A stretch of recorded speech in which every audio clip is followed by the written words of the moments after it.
15년이 한순간에 사라졌습니다. 한국의 한 연구원이 밤새 컴퓨터 화면을 응시하며 중얼거렸습니다. 그의 손은 떨리고 있었고 화면엔 충격적인 진실이 떠올라 있었습니다. 6개월간 그가 개발한 핵심 기술이 미국으로 빠져나가고 있었던 겁니다. 석 달 후 미국의 거대 기업은 당당하게 발표했습니다. 우리가 세계 최초로 개발했다고 말이죠. 하지만 이야기는 여기서 끝나지 않았습니다. 배신당한 한국의 연구원들은 선택했습니다. 법정이 아닌 다시 실험실로 돌아가기로 말입니다. 그리고 3년 후 전 세계가 충격에 빠졌습니다. 한국이 만든 기술 앞에서 미국 기업이 무릎을 꿇었거든요. 지금부터 들려드릴 이야기는 도둑맞은 기술을 되찾은 한국 연구원들의 진짜 복수극입니다. 새벽 2시 서울 외곽의 한 국책연구소에서 이상한 일이 벌어졌습니다. 컴퓨터 모니터 앞에 앉아있던 한 남자의 손이 멈췄습니다. 화면에 떠오른 숫자들이 심상치 않았거든요. 서버 접속 기록, 파일 전송 로그, 그리고 낯선 해외 IP 주소. 이 남자는 K연구소에서 15년째 디스플레이 기술을 연구해온 수석 연구원이었습니다. 그의 이름은 밝힐 수 없지만 편의상 김 박사라고 부르겠습니다. 김 박사가 발견한 건 단순한 해킹이 아니었습니다. 지난 6개월간 연구소의 핵심 기술 자료가 조금씩 외부로 빠져나가고 있었던 겁니다. 그것도 미국의 한 협력업체를 통해서 말이죠. 차세대 디스플레이 핵심 설계도 15년간 쌓아온 연구 데이터가 통째로 유출되고 있었던 겁니다. 김 박사는 마우스를 움직였습니다. 클릭할 때마다 더 끔찍한 진실이 드러났어요. 유출된 파일 목록이 화면을 가득 채웠습니다. 핵심 알고리즘 코드, 시제품 설계 도면, 실험 데이터, 심지어 그가 손으로 직접 작성한 연구 노트까지 복사돼 나간 흔적이 보였습니다. 이럴 수가. 김 박사의 입에서 신음 같은 소리가 새어나왔습니다. 15년입니다. 명절에도 집에 못 가고 딸아이 졸업식도 못 간 채 실험실에서 보낸 15년이었어요. 그 모든 시간이 누군가의 손에 넘어간 겁니다. 김 박사는 떨리는 손으로 보안팀장에게 전화를 걸었습니다. 지금 나오셔야 합니다. 우리가 당했습니다. 그 말을 내뱉는 순간 목구멍이 막혔습니다. 당했다는 단어가 이렇게 무거운 줄 몰랐거든요. 1시간 후 새벽 3시, 연구소 보안실엔 긴급 소집된 사람들로 가득 찼습니다. 보안팀, 법무팀, 그리고 연구소장까지. 모두 잠옷 차림이거나 급하게 옷을 걸친 모습이었죠. 김 박사가 준비한 증거 자료가 대형 스크린에 떴습니다. 화면엔 충격적인 숫자가 표시됐습니다. 총 1237개의 파일, 용량으로만 320GB, K연구소 핵심 기술의 85%가 유출된 셈이었습니다. 확실합니까? 이게 정말 유출된 겁니까? 연구소장이 물었습니다. 목소리가 떨렸습니다. 당연했죠. 이건 단순한 문제가 아니었으니까요. 국가 차원의 연구개발 프로젝트였고 투입된 예산만 600억 원이 넘었습니다. 파일 전송 시각과 미국 측 서버 접속 로그가 정확히 일치합니다. 그리고 이 기술을 이해할 수 있는 사람은 전 세계에 10명도 안 됩니다. 김 박사의 대답이었습니다. 그는 화면을 바꿨습니다. 다음 화면엔 IP 추적 결과가 떴어요. 유출 경로는 미국 캘리포니아의 한 중소기업 테크론입니다. 우리와 협력 관계였던 곳이죠. 회의실에 무거운 침묵이 흘렀습니다. 보안팀장이 추가 자료를 꺼냈습니다. 더 큰 문제가 있습니다. 테크론의 최대 주주가 오사입니다. 그 말에 회의실 공기가 얼어붙었습니다. 오사. 전 세계 전자제품 시장을 장악한 미국의 거대 기업이었죠. 연매출이 50조 원이 넘는 공룡 같은 회사였습니다. 그럼 이건 단순 해킹이 아니라 계획된 기술 절도입니다. 김 박사가 말을 받았습니다. 6개월에 걸쳐 조금씩 빼낸 건 우리가 눈치채지 못하게 하려는 의도였습니다. 그리고 성공했죠. 모두가 알고 있었어요. 이 기술이 오사 손에 넘어가면 어떻게 되는지 말입니다. 그들은 자기네가 개발했다고 발표할 거였죠. 마케팅 능력으로는 세계 최고인 회사였으니까요. 그리고 한국은 또다시 기술을 베끼는 나라로 낙인 찍힐 게 뻔했습니다. 그날 밤 김 박사는 연구실 창밖을 바라봤습니다. 동쪽 하늘이 밝아오고 있었어요. 새로운 하루가 시작되는 순간이었죠. 하지만 김 박사에게 그 아침은 악몽의 시작이었습니다. 유출된 기술의 핵심은 광패널 적층 기술이었습니다. 기존 디스플레이보다 두께는 30% 줄이면서 밝기는 50% 높이는 혁신적인 기술이었어요. 세계 최초로 개발한 독자 기술이었죠. 삼성과 LG도 못 만든 걸 K연구소가 해낸 겁니다. 다음 날 아침 보안팀은 본격적인 역추적에 들어갔습니다. 며칠간의 조사 끝에 해킹 방식이 드러났죠. 테크론은 정상적인 업무 협력을 가장해 K연구소 내부 네트워크에 접근 권한을 얻었습니다. 그리고 그 권한을 이용해 몰래 추가 파일들을 빼낸 겁니다. 테크론 담당자가 지난 6개월간 우리 연구소를 5번 방문했습니다. 그때마다 내부 네트워크에 접속했고요. 보안팀원이 보고했습니다. 오후에 긴급 대책회의가 열렸습니다. 이번엔 정부 관계자들도 참석했어요. 산업부, 외교부, 과학기술정보통신부에서 나온 사람들이었죠. 오사의 법무팀은 세계 최고 수준입니다. 지난 10년간 국제소송에서 거의 진 적이 없어요. 승소율이 95%가 넘습니다. 법무팀장이 말했습니다. 그래도 해야 합니다. 이대로 당하고만 있을 순 없지 않습니까? 김 박사가 반박했습니다. 목소리엔 절박함이 묻어났죠. 저녁 무렵 김 박사는 연구팀원들을 모았습니다. 젊은 연구원 유나와 막내 준석, 그리고 몇몇 핵심 멤버들이었죠. 총 8명의 팀원이 회의실에 모였습니다. 여러분도 다 알 겁니다. 우리 기술이 유출됐습니다. 김 박사의 말에 팀원들은 고개를 떨궜습니다. 모두 예상하고 있었지만 공식적으로 확인되니 충격이 더 컸던 겁니다. 오사가 이 기술로 뭘 할지 뻔합니다. 자기네가 개발했다고 발표하겠죠. 준석이 말했습니다. 목소리엔 분노가 섞여 있었어요. 하지만 그날 밤 그 연구실에 모인 사람들은 아직 몰랐습니다. 이 배신이 오히려 더 위대한 시작이 될 거라는 사실을요. 석 달 후 도둑이 주인 행세를 시작했습니다. 미국 샌프란시스코 컨벤션 센터, 화려한 조명 아래 오사의 CEO가 단상에 올랐습니다. 수백 명의 기자들이 카메라 셔터를 눌렀죠. 그의 손에는 얇디얇은 디스플레이 패널이 들려 있었습니다. 바로 그날 전 세계 뉴스의 헤드라인이 하나로 통일됐습니다. 오사 차세대 디스플레이 기술 혁신 성공. 하지만 서울외곽연구소에선 한 무리의 연구원들이 TV 화면을 보며 주먹을 쥐고 있었습니다. 이 사건이 일어나기 정확히 9주 전 K연구소는 국제지적재산권 기구에 유출 신고를 접수했습니다. 하지만 답변은 차일피일 미뤄지고 있었죠. 그 사이 오사는 착착 준비를 마쳤습니다. 2020년 9월 15일, 오사는 전 세계 언론을 샌프란시스코로 초청했습니다. 역사적 발표가 있을 거라는 예고였죠.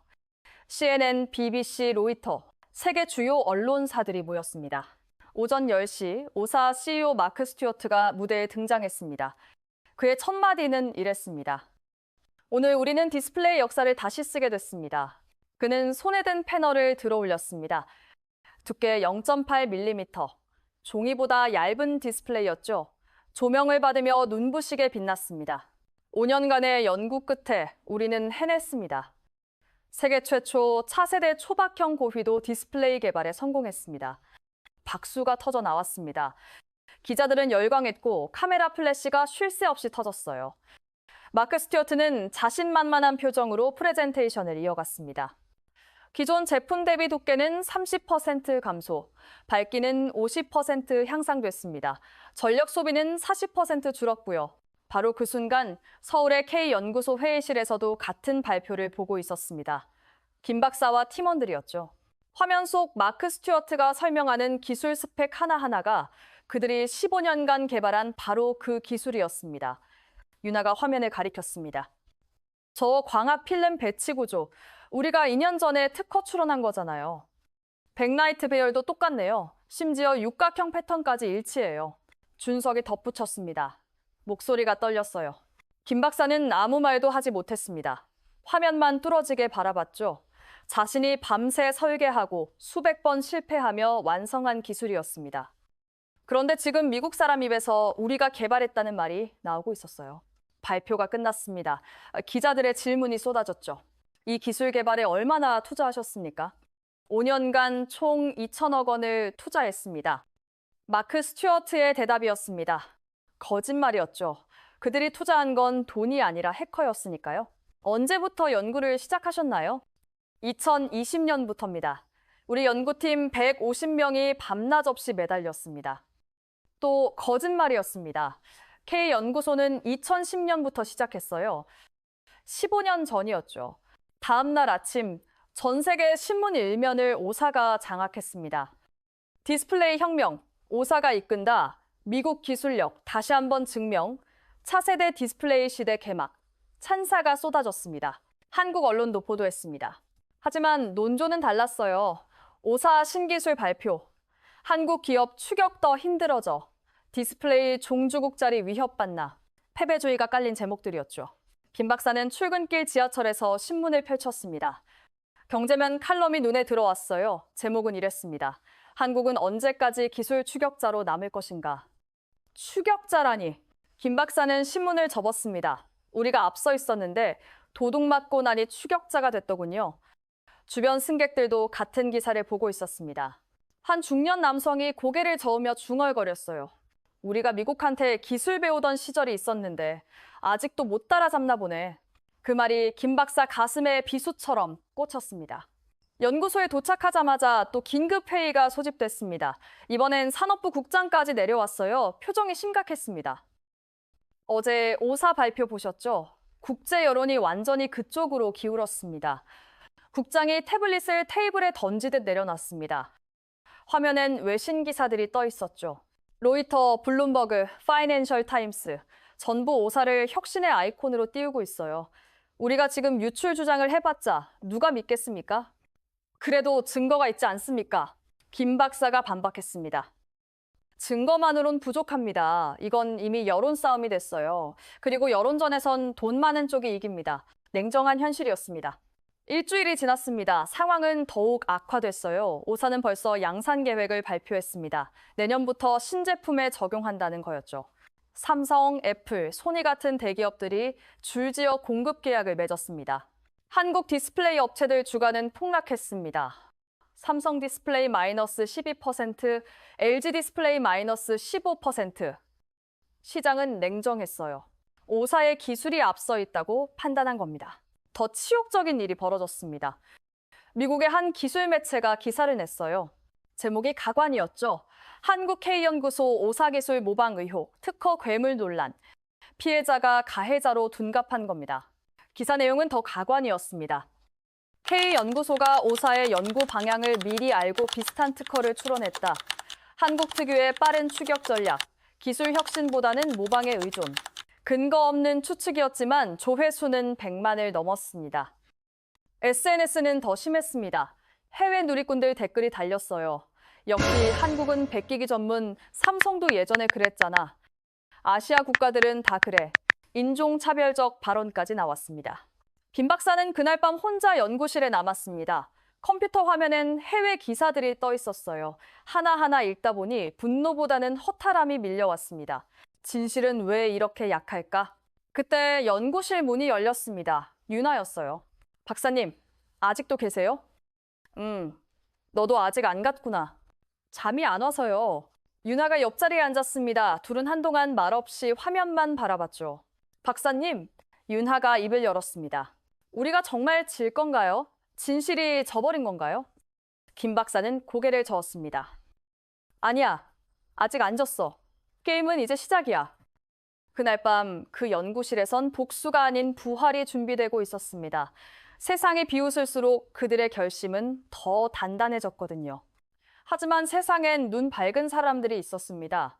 오사의 화려한 발표 2주 후 한국의 한 기술 커뮤니티에 익명의 글이 올라왔습니다. 오사 디스플레이 구조, 한국 특허 추론 내용과 85% 일치. 글은 30분 만에 삭제됐지만 이미 수백 명이 캡처를 떴어요. SNS로 퍼져나갔죠. 작은 불씨였지만 이건 곧 거대한 불길이 될 운명이었습니다. 글이 올라온 다음 날 아침 K연구소 김 박사의 휴대전화가 울렸습니다. 모르는 번호였어요. 여보세요? 박사님, 저 카이스트 디스플레이 공학과 이준호입니다. 혹시 오사기술이 박사님 연구실 거 맞죠? 젊은 교수의 목소리였습니다. 김 박사는 잠시 말을 잇지 못했어요. 어떻게? 특허 문서 봤습니다. 구조가 거의 똑같더라고요. 이건 우연이 아니에요. 전화를 끊고 김 박사는 즉시 법무팀을 불렀습니다. 그리고 지난 5년간 K연구소가 출원한 특허 문서를 전부 꺼냈죠. 오사 발표 자료와 한 줄 한 줄 대조하기 시작했습니다. 작업은 사흘 밤낮을 이어졌습니다. 김 박사와 윤하, 준석, 그리고 법무팀 변호사 둘이 매달렸어요.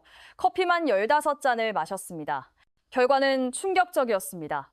핵심 기술 구조가 92% 일치했어요. 광학 필름 적층 방식, 백라이트 육각 배열, 열 분산 알고리즘까지, 심지어 회로 설계 패턴도 똑같았습니다. 이건 우연이 아닙니다. 법무팀 최 변호사가 말했습니다. 명백한 기술 절도예요. 국제지적재산권 기구에 제소해야 합니다.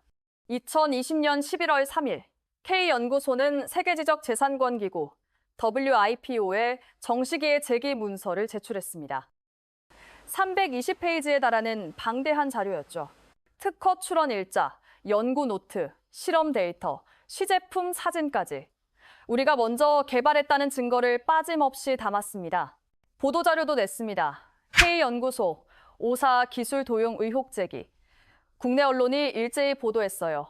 하지만 해외 반응은 싸늘했습니다. CNN은 이렇게 보도했습니다. 한국연구소 오사 상대로 특허 분쟁 제기.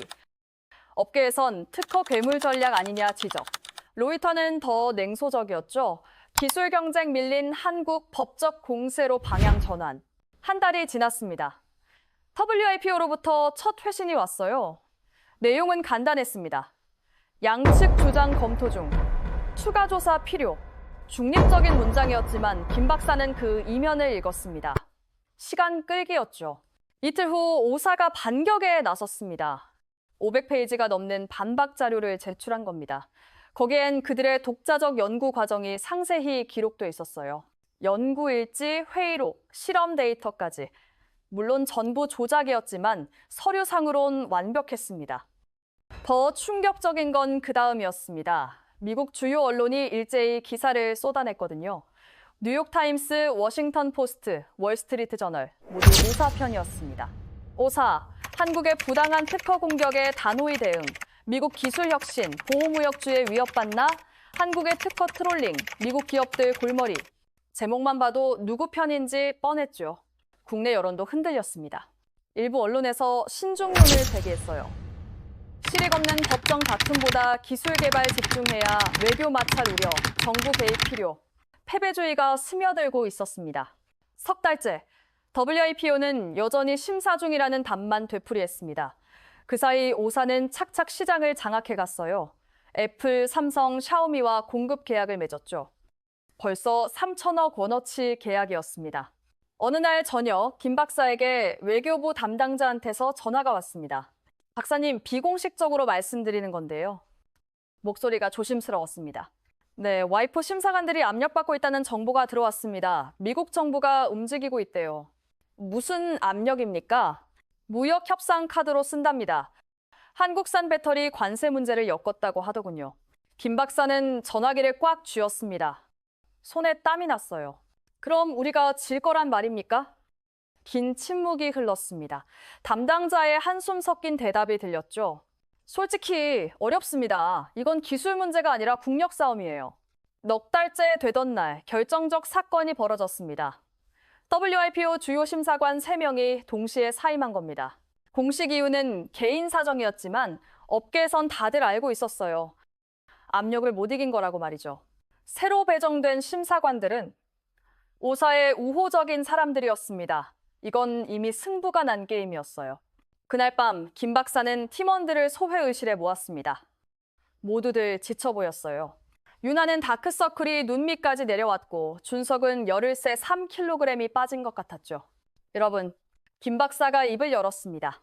법으로는 못 이깁니다. 진실보다 돈이 크다는 걸 우리 이제 확실히 알았어요. 그럼 포기하시는 겁니까? 윤하가 물었습니다. 목소리가 떨렸어요. 아니, 김 박사는 고개를 저었습니다.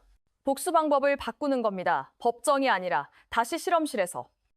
준석이 의아한 표정을 지었습니다. 무슨 말씀이세요? 우리가 잃어버린 기술, 그거 정말 최선이었을까요? 김 박사는 화이트보드에 그림을 그리기 시작했습니다. 15년 걸려 만든 기술이지만 솔직히 말하면 기존 방식의 연장선이었어요. 더 얇게, 더 밝게. 하지만 근본은 똑같았죠. 그럼 박사님은 완전히 새로운 걸 만드는 겁니다. 그들이 훔칠 수도 이해할 수도 없는 기술을요. 회의실에 침묵이 흘렀습니다. 그리고 유나가 천천히 고개를 들었어요. 양자수광 패널 말씀이신가요? 맞아. 이론만 존재하고 아무도 못 만든 그거. 김 박사가 끄덕였습니다. 그날 팀원들은 선택했습니다. 법정 싸움을 포기하고 다시 실험실로 돌아가기로 말이죠. 도둑맞은 기술을 되찾는 게 아니라 아예 새로운 차원의 기술을 만들기로 했습니다. 진실이 약하다면 더 강한 진실을 만들면 됩니다. 세상이 우리를 무시한다면 무시할 수 없는 걸 보여주면 되는 거죠. 복수는 법정이 아니라 실험실에서 이뤄집니다. K연구소 지하 3층. 10년 전 국가 프로젝트가 중단되며 방치된 공간이었죠. 먼지 쌓인 폐실험실 문이 삐걱거리며 열렸습니다. 김 박사와 8명의 팀원들이 들어섰어요. 낡은 장비들, 곰팡이 냄새, 깨진 형광등. 하지만 그들 눈엔 희망이 보였습니다. 여기서 세상을 놀라게 할 기술이 탄생할 거라는 확신이었죠. WIPO 제소 닷새 후 김 박사는 연구소장을 찾아갔습니다. 소장님, 지하 3층 빈 실험실 쓰게 해주십시오. 거기 왜 하필? 외부와 완전히 차단된 곳이 필요합니다. 이번엔 단 한 바이트도 세면 안 되거든요. 연구소장은 김 박사 눈빛을 보고 고개를 끄덕였습니다. 질문하지 않았어요. 물어볼 필요도 없었죠. 다음 날부터 대청소가 시작됐습니다. 팀원들은 일주일간 폐실험실을 정리했어요. 쌓인 먼지를 닦아내고 고장난 장비를 수리했습니다. 외부 네트워크 선을 전부 뽑았죠. USB 포트도 에폭시로 봉인했습니다. 출입문엔 지문인식 시스템을 새로 달았어요. 마치 비밀 아지트 만드는 것 같네요. 준석이 땀을 닦으며 웃었습니다. 맞아, 우리만의 아지트야. 여기서 기적을 만드는 거지. 김 박사가 대답했습니다. 일주일 후 첫 회의가 열렸습니다. 화이트보드 앞에선 김 박사는 한 단어를 크게 썼어요. 양자수광. 여러분도 알다시피 양자수광 패널은 이론상으로만 존재합니다.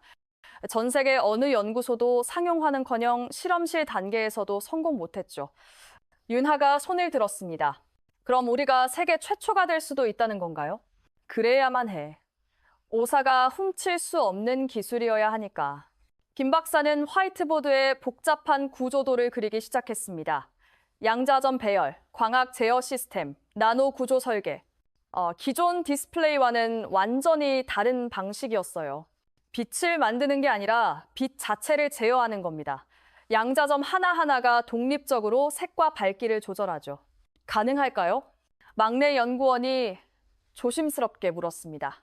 모르지. 하지만 해봐야 해. 솔직한 대답이었습니다. 그날부터 진짜 전쟁이 시작됐습니다. 팀원들은 새벽 5시에 출근했어요. 퇴근은 밤 11시였죠. 주말도 명절도 없었습니다. 가족들한테는 미안했지만 선택의 여지가 없었어요. 첫 사업 다른 지역이었습니다. 양자점 합성에만 173번 실패했어요.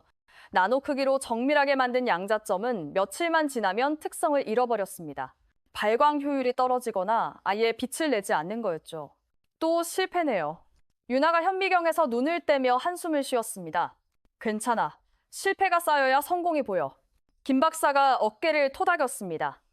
하지만 그의 눈엔 피로가 가득했어요.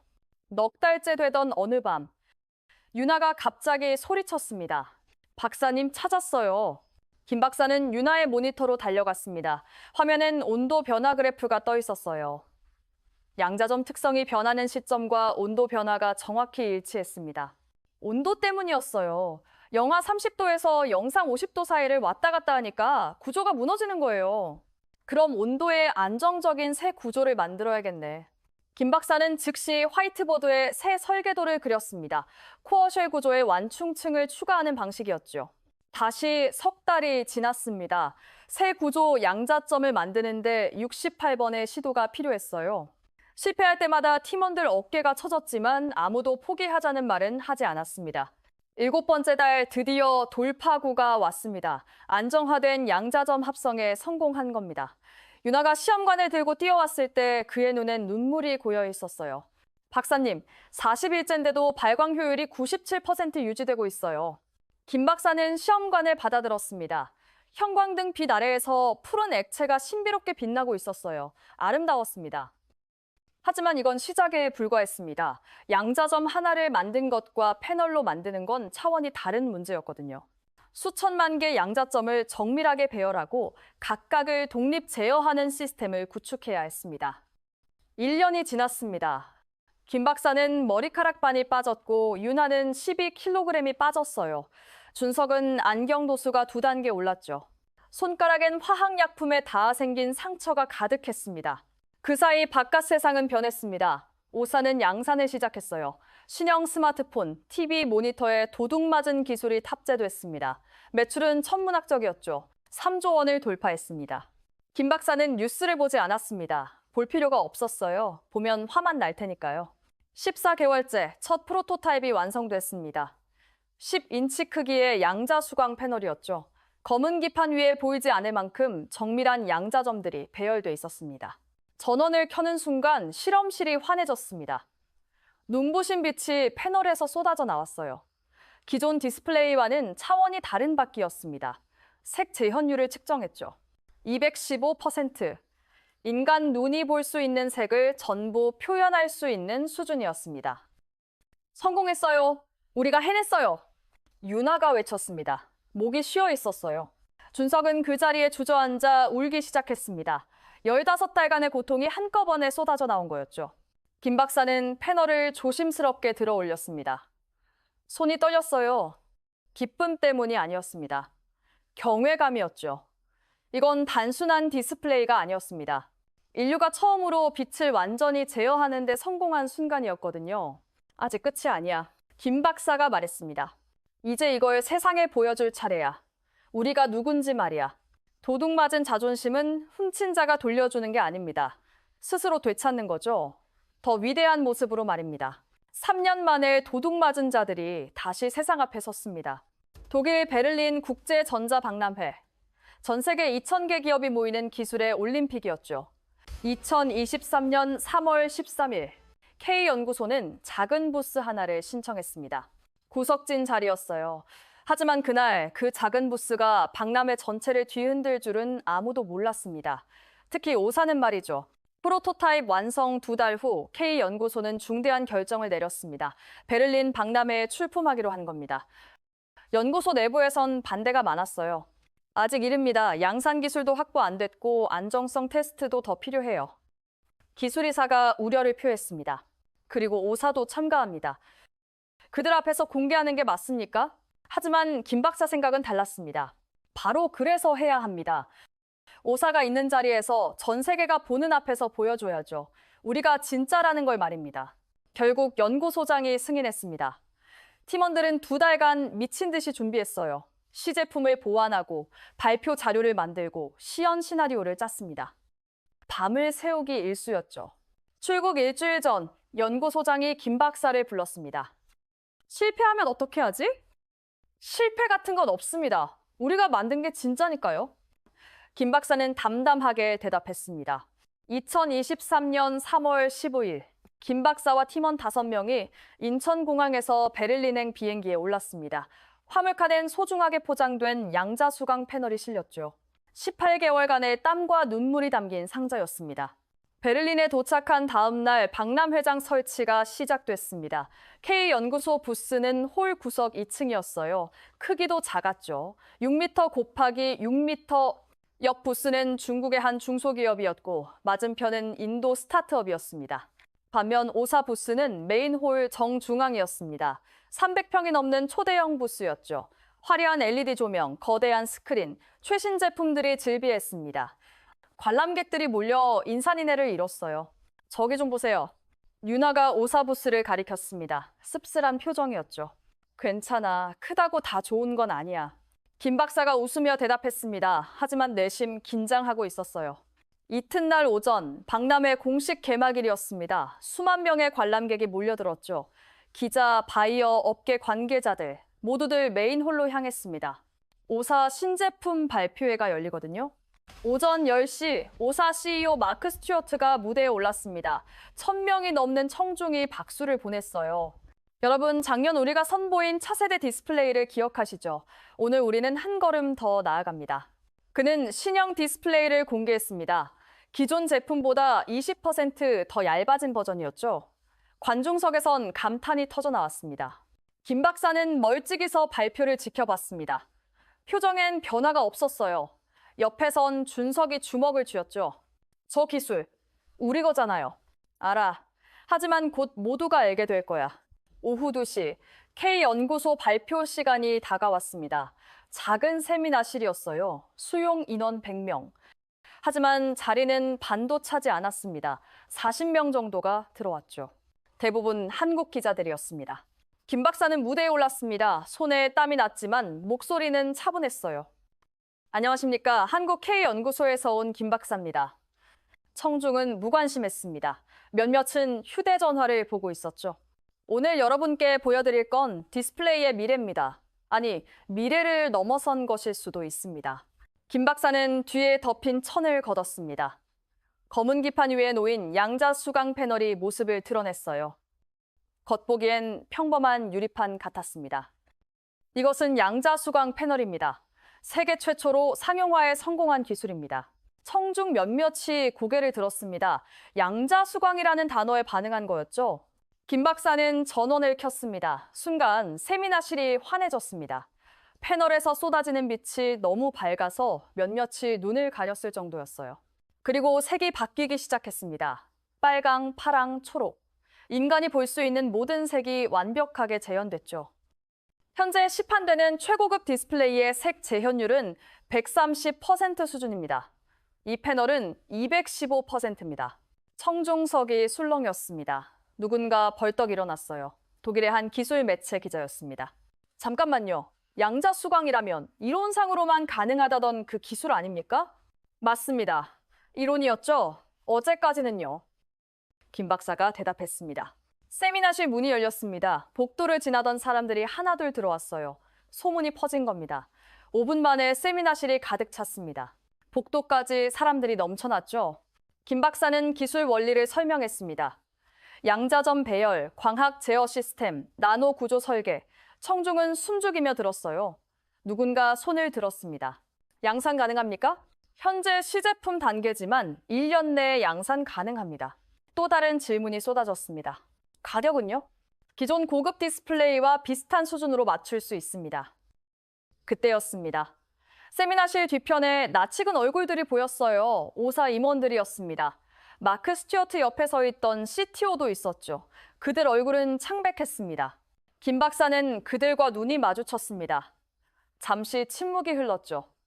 그리고 김 박사는 조용히 말했습니다. 네, 참고로 이 기술은 3년 전부터 개발해 왔습니다. 특허도 이미 출원돼 있고요. 오사 CTO의 얼굴이 일그러졌습니다. 그 의미를 이해한 겁니다. 우리가 진짜고 당신들은 도둑이다라는 뜻이었죠. 발표가 끝나자 기자들이 몰려들었습니다. 플래시가 터졌고 질문이 쏟아졌어요. 김 박사는 하나하나 차분히 대답했습니다. 1시간 후 박람회 공식 SNS에 게시물이 올라왔습니다. 한국연구소 양자 수강 패널 세계 최초 공개. 10분 만에 조회수가 10만을 넘었습니다. 그날 저녁 세계 주요 언론이 일제히 보도했습니다. CNN, BBC, 로이터. 논조가 완전히 바뀌었죠. 한국 디스플레이 기술세 역사 쓰다. 양자 수강 시대 개막. 한국이 선도. 오사 아성 무너지나. 세상은 힘 있는 자 편이라지만 가끔은 진실 편을 들기도 합니다. 특히 그 진실이 너무 밝아서 눈을 돌릴 수 없을 때 말이죠. 세상이 바뀌는 데는 하루면 충분했습니다. 네, 베를린 박람회 다음 날 아침 오사 주가가 개장과 동시에 폭락했습니다. 마이너스 18%, 시가총액 20조 원이 하루 만에 증발한 겁니다. 뉴욕 증권거래소는 혼란에 빠졌죠. 반면 한국에선 환호가 터져 나왔습니다. 3년간 참았던 분노가 기쁨으로 바뀌는 순간이었어요. 하지만 진짜 심판은 이제 시작이었습니다. 베를린에서 돌아온 김 박사를 공항에서 100여 명의 기자가 기다리고 있었습니다. 플래시가 터졌고 질문이 쏟아졌어요. 박사님, 오사가 훔친 기술이 맞습니까? 국제소송 계획은 있으십니까? 김 박사는 침착하게 대답했습니다. 진실은 이미 밝혀졌습니다. 나머지는 법이 판단할 겁니다. 그날 저녁 청와대에서 연락이 왔습니다. 대통령이 직접 축하 전화를 걸었다고 했어요. 산업부 장관도 연구소를 방문했습니다. 국민들이 얼마나 기뻐하는지 아십니까? 3년간 억울했던 게 풀렸답니다. 장관의 말이었습니다. 하지만 김 박사는 알고 있었어요. 아직 끝이 아니라는 걸 말이죠. 오사는 절대 쉽게 무릎 꿇지 않을 테니까요. 예상은 적중했습니다. 사흘 후 오사가 반격에 나섰거든요. 긴급 기자회견을 열었습니다. 마크 스튜어트가 단상에 섰죠. 한국 측 주장은 전혀 사실이 아닙니다. 우리 기술과 그들 기술은 완전히 다른 원리입니다. 하지만 기자들 반응은 싸늘했습니다. 누군가 질문을 던졌어요. 그럼 왜 3년 전 한국연구소 기술 유출 사건을 설명 안 하십니까? 마크 스튜어트는 말문이 막혔습니다. 일주일 후 결정적 사건이 벌어졌습니다. 세계지적재산권기구 WIPO가 재조사에 착수한 겁니다. 베를린 발표 이후 국제 여론이 완전히 바뀌었거든요. 압력을 받던 심사관들도 더 이상 외면할 수 없었죠. WIPO는 양측의 전면 재조사를 통보했습니다. 모든 연구자료, 개발 기록, 특허 문서를 다시 제출하라는 거였어요. 이번엔 독립적인 제3자 전문가 패널이 검증한다고 했습니다. K연구소는 준비돼 있었습니다. 15년치 연구 노트, 수천 장의 실험 사진, 시제품 개발 영상까지 모든 게 날짜별로 정리돼 있었죠. 김 박사의 꼼꼼한 성격 덕분이었습니다. 반면 오사는 곤란해졌습니다. 그들이 제출한 자료엔 구멍이 많았거든요.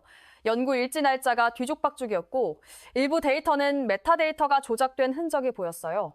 2달 후 WIPO 전문가 패널이 중간 보고서를 발표했습니다. K연구소 기술이 5년 이상 선행한다는 증거가 명백함. 오사 제출 자료에서 다수의 불일치 발견. 오사 주가는 다시 폭락했습니다. 이번엔 마이너스 23%. 투자자들이 등을 돌리기 시작한 겁니다. 큰 문제가 터졌습니다. 미국 법무부가 오사를 조사하기 시작했거든요. 산업 스파이 혐의였습니다. 한국 정부가 외교 채널을 통해 압박한 결과였죠. 석 달째 결정적 증거가 나왔습니다. 테크론의 전 직원이 내부 고발에 나선 겁니다. 양심의 가책을 느꼈다는 게 이유였어요. 오사가 우리에게 한국 연구소 해킹을 지시했습니다. 구체적인 파일 목록까지 줬어요. 내부 고발자는 이메일 원본까지 제출했습니다. 오사 CTO가 보낸 메일이었죠. K연구소 서버에서 다음 파일들을 확보하라는 내용이었습니다. 이제 오사는 변명할 수 없었습니다. 증거가 너무 명백했거든요. 넉 달 후 국제무역위원회가 최종 판결을 내렸습니다. 2023년 7월 20일, 역사적인 날이었죠. 오사의 차세대 디스플레이 기술은 한국 K연구소 기술을 불법 취득한 것으로 판명됨, 산업 스파이 행위가 명백히 인정됨, 판결문은 계속됐습니다. 오사는 향후 15년간 해당 기술을 사용한 제품의 미국, 유럽, 아시아 주요 시장 판매가 금지됨, 또한 K연구소에 손해배상금 5천억 원을 지급할 것. 뉴스가 전해지자 K연구소는 환호성으로 가득 찼습니다. 팀원들이 서로 부둥켜 안고 울었어요. 3년 반, 1270일, 그토록 기다렸던 순간이었습니다. 네, 김 박사는 조용히 연구실로 돌아왔습니다. 창밖을 바라봤죠. 저녁 해가 지고 있었어요. 아름다운 노을이었습니다. 다음 날 오사 주가는 상장 폐지 위기까지 몰렸습니다. 마이너스 52%.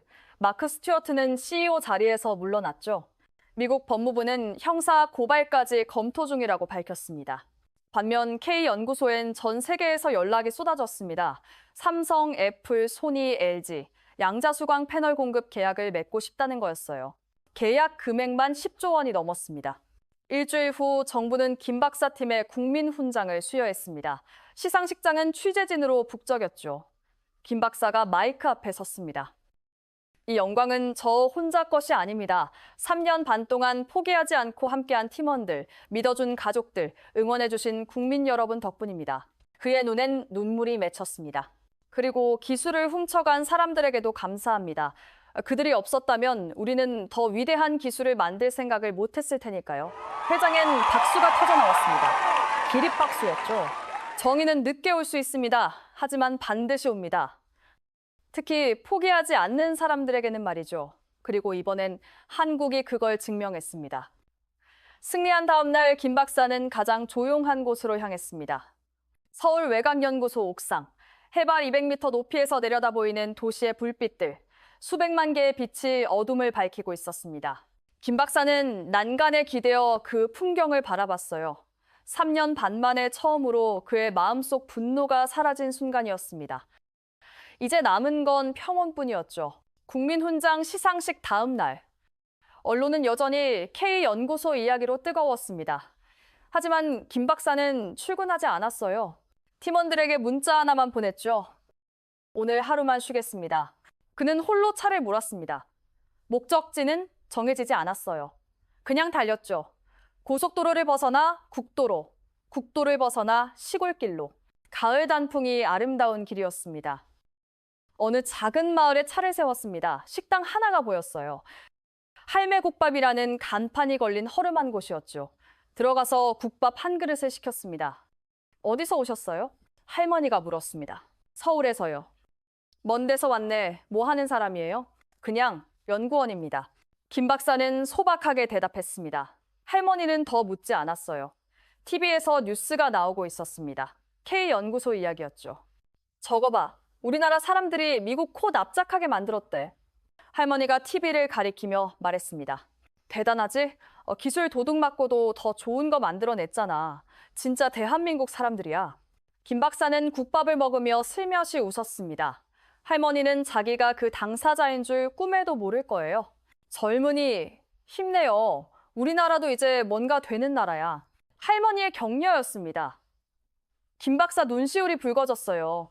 이 단순한 응원이 어떤 훈장보다 따뜻했습니다.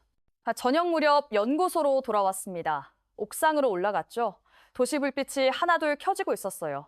그 불빛들을 보며 김 박사는 생각했습니다.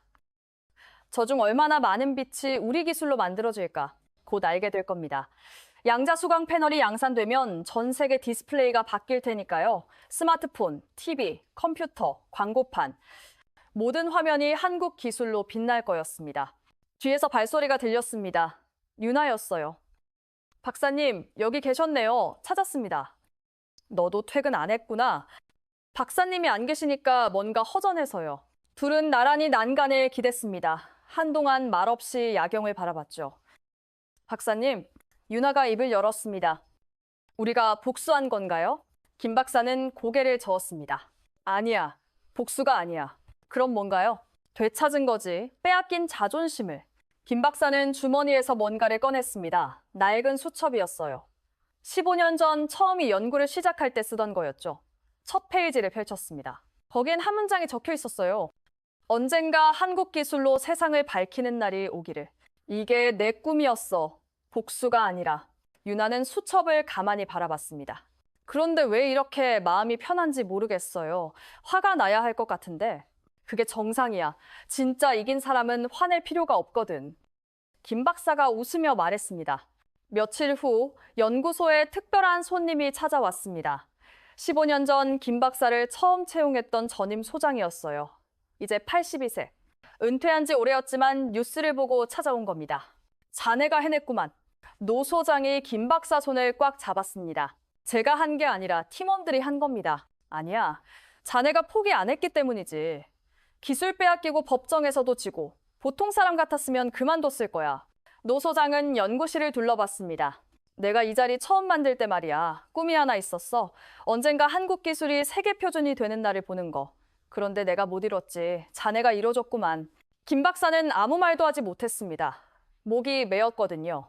일주일 후 정부는 K연구소 예산을 2배로 늘렸습니다. 새 연구동도 짓기로 했죠. 팀원들도 정규직으로 전환됐어요. 유나는 책임연구원으로, 준석은 선임연구원으로 승진했습니다. 하지만 김 박사는 여전히 지하 3층 낡은 실험실에 남았습니다. 새 연구동이 완공될 때까지는 여기 있겠다고 했어요. 기적이 일어난 곳이었으니까요. 어느 날 밤 혼자 실험실에 남은 김 박사는 처음 만들었던 양자점 시료를 꺼냈습니다. 시험관 속 푸른 액체가 여전히 빛나고 있었어요. 2년이 지났는데도 말이죠. 이 작은 빛이 세상을 바꿨구나. 그는 시험관을 조명에 비춰봤습니다. 영롱한 푸른 빛이 실험실을 채웠어요. 문득 3년 반 전 그날 밤이 떠올랐습니다. 기술 유출을 발견하고 절망했던 새벽 2시. 그때 그는 생각했죠. 끝났다고. 하지만 끝이 아니었습니다. 시작이었어요. 김 박사는 불을 끄고 실험실을 나섰습니다. 복도를 걸으며 하늘을 올려다봤어요. 별이 총총했습니다. 어린 시절 아버지가 해주신 말씀이 떠올랐죠. 준하 별은 자기 빛으로 빛나는 거란다. 남한테서 빌린 빛은 진짜가 아니야. 이제야 그 말을 완전히 이해했습니다. 복수는 상대를 무너뜨리는 게 아닙니다. 자신이 더 높이 올라서는 거죠. 그리고 그날 한국은 세계 어느 나라보다 높은 곳에 서 있었습니다. 자기만의 빛으로 말입니다. 판결이 나고 한 달이 지났습니다. 2024년 K연구소는 양산 준비에 한창이었습니다. 하지만 김 박사는 인터뷰를 거절했어요. 할 말은 이미 다 했으니까요. 이제 그는 다시 일상으로 돌아가고 싶었습니다. 연구원으로서의 일상 말이죠. 화려한 승리보다 조용한 실험실이 그에게는 더 편했습니다. 국제무역위원회 판결 이후 K연구소엔 전 세계에서 연락이 쏟아졌습니다. 기업들, 대학들, 연구기관들 모두 협력하고 싶다고 했죠. 하지만 김 박사가 가장 먼저 한 일은 팀원들을 챙기는 거였습니다. 여러분 수고했어요. 이제 좀 쉬어. 회의실에 모인 8명의 팀원들. 4년간 함께 싸운 전우들이었습니다. 박사님은 안 쉬세요? 준석이 물었습니다. 나는 실험실이 더 편해. 김 박사가 웃으며 대답했습니다. 그날 저녁 김 박사는 오랜만에 일찍 퇴근했습니다. 집에 도착하니 아내가 저녁을 차려놓고 기다리고 있었어요. 오늘은 일찍 왔네? 오늘은 일찍 와야 할 것 같아서. 식탁에 마주 앉았습니다. 4년 만에 제대로 된 저녁 식사였죠. 여보? 아내가 조용히 말했습니다. 고생 많았어. 진짜로. 당신이 더 고생했지. 4년 내내 혼자. 아니야. 당신이 포기 안 한 거 나는 알아. 그게 제일 대단한 거야. 김 박사는 아무 말 하지 못했습니다. 목이 메었거든요. 다음 주 연구소에 특별한 방문객이 왔습니다. 산업부 장관이었어요. 하지만 공식 방문이 아니었습니다. 사적으로 온 거였죠. 박사님, 개인적으로 묻고 싶은 게 있습니다. 장관이 말했습니다. 어떻게 포기 안 하셨어요? 법정에서도 지고 여론도 안 좋았는데. 김 박사는 창밖을 바라봤습니다. 포기하면 진짜 진 거니까요. 그리고 전 연구원이에요. 연구원은 실험실에서 답을 찾는 사람이죠. 며칠 후 김 박사는 대학 특강 요청을 받았습니다. 카이스트 학생들 앞에서 강연하는 거였어요. 처음엔 거절하려다가 받아들였습니다. 강의실엔 200여 명의 학생이 모였습니다. 김 박사는 단상에 올랐어요. 여러분, 정말 잘하는 사람이 아닙니다. 그냥 연구나 하는 사람이에요. 학생들이 웃었습니다. 4년 전, 제 15년이 도둑 맞았습니다. 그때 전 생각했어요. 끝났다고. 근데 아니더라고요. 김 박사는 낡은 연구 노트를 꺼냈습니다. 이게 그때 쓰던 노트예요. 여기 보면 173번째 실패라고 적혀 있죠. 173번 실패했어요. 근데 174번째에 성공했거든요. 강의실이 조용해졌습니다. 여러분한테 하고 싶은 말은 하나예요. 실패는 끝이 아니에요. 포기가 끝이죠. 강연이 끝나고 한 학생이 다가왔습니다. 교수님, 저 반도체 연구하고 싶은데 요즘 중국이 너무 잘하잖아요. 제가 해도 될까요? 김 박사는 학생 어깨에 손을 얹었습니다. 해야죠. 우리가 안 하면 누가 해요. 그리고 기억하세요. 기술은 빼앗길 수 있어도 다시 만들 수 있어요. 더 좋은 걸로. 그날 밤 김 박사는 혼자 지하 3층 실험실로 내려갔습니다. 4년을 보낸 곳이었죠. 불을 켰습니다. 책상 위엔 첫 양자점 시료가 아직 남아 있었어요. 형광등 불빛에 비추니 푸른 빛이 났습니다. 여기서 시작됐지. 김 박사는 시료를 들고 창밖을 바라봤습니다. 서울 야경이 펼쳐져 있었어요. 수백만 개의 불빛이 반짝이고 있었죠. 언젠가 저 불빛들이 전부 우리 기술로 바뀔 거야. 그건 꿈이 아니었습니다. 곧 현실이 될 거였어요. 며칠 후 윤아가 좋은 소식을 가져왔습니다. 박사님, 삼성에서 연락 왔어요. 내년 신형 스마트폰에 우리 패널 넣는데요. 진짜? 네. 애플도 검토 중이래요. 김 박사는 고개를 끄덕였습니다. 시작이었습니다. 진짜 시작이. 이 이야기는 아직 끝나지 않았습니다. 아니, 이제 막 시작됐죠. 언젠가 여러분이 쓰는 스마트폰, 보는 TV, 그 모든 화면이 대한민국 기술로 빛날 겁니다. 그게 4년 전 절망 속에서도 포기하지 않은 사람들이 만든 미래입니다. 기술은 훔칠 수 있습니다. 하지만 포기하지 않는 마음은 훔칠 수 없죠. 그리고 그게 대한민국이 가진 진짜 힘입니다.